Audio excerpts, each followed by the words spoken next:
Kerala vision news. Malappuram Palakkad ജില്ലയിൽ മഴ ശക്തമാകുന്നു. പലയിടങ്ങളിലും കാറ്റിലും മഴയിലും വ്യാപക നാശനഷ്ടമുണ്ടായി.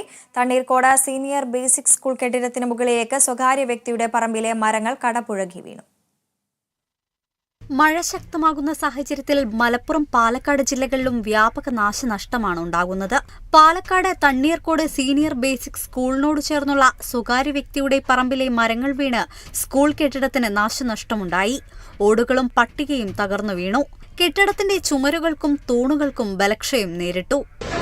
മരം പൊട്ടി വീണതായിട്ടുള്ളത്. അപ്പോൾ ഉടനെ തന്നെ നമ്മൾ വാർഡ് മെമ്പറിനെയും PTA പ്രസിഡന്റ് അതുപോലെ AEO അങ്ങനെ എല്ലായിടത്തും അറിയിക്കുകയുണ്ടായി. അപ്പോൾ തന്നെ നമ്മുടെ സ്കൂൾ വാഹനങ്ങളൊക്കെ ഓടണ്ടെന്നുള്ള വിവരം അറിയിച്ചു. പിന്നെ ക്ലാസ് ഗ്രൂപ്പുകളിലൊക്കെ ഇന്ന് കുട്ടികൾക്ക് അവധിയായിരിക്കുന്നതും അറിയിക്കുകയുണ്ടായി. പടിഞ്ഞാറങ്ങാടി കല്ലടത്തൂർ റോഡിന് കുറുകെയും മരം കടപുഴകി വീണു. മേഖലയിൽ വൈദ്യുതി ബന്ധം തകരാറിലായി. ഗതാഗത തടസ്സവും നേരിട്ടു. നാട്ടുകാരും അധികൃതരും ചേർന്ന് മരം മുറിച്ചുമാറ്റിയാണ് റോഡ് ഗതാഗത യോഗ്യമാക്കിയത്.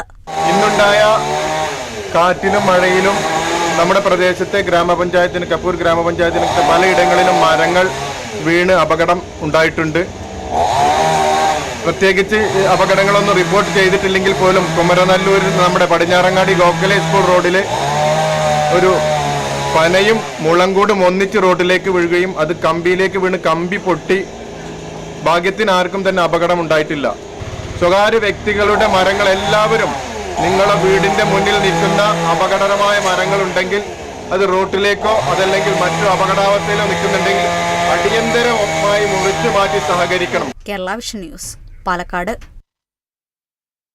മഴ കനത്തതോടെ ഭാരതപ്പുഴയിലും ജലനിരപ്പ് ഉയരുന്നു. ജലനിരപ്പ് ഉയർത്തിയതോടെ വെള്ളിയാങ്കല്ല് റെഗുലേറ്ററിന്റെ 21 ഷട്ടറുകൾ ഉയർത്തി. 2 സെന്റിമീറ്റർ വീതമാണ് ഷട്ടറുകൾ ഉയർത്തിയത്. പുഴയുടെ തീരത്തുള്ളവർ ജാഗ്രത പാലിക്കണമെന്ന് നിർദ്ദേശമുണ്ട്.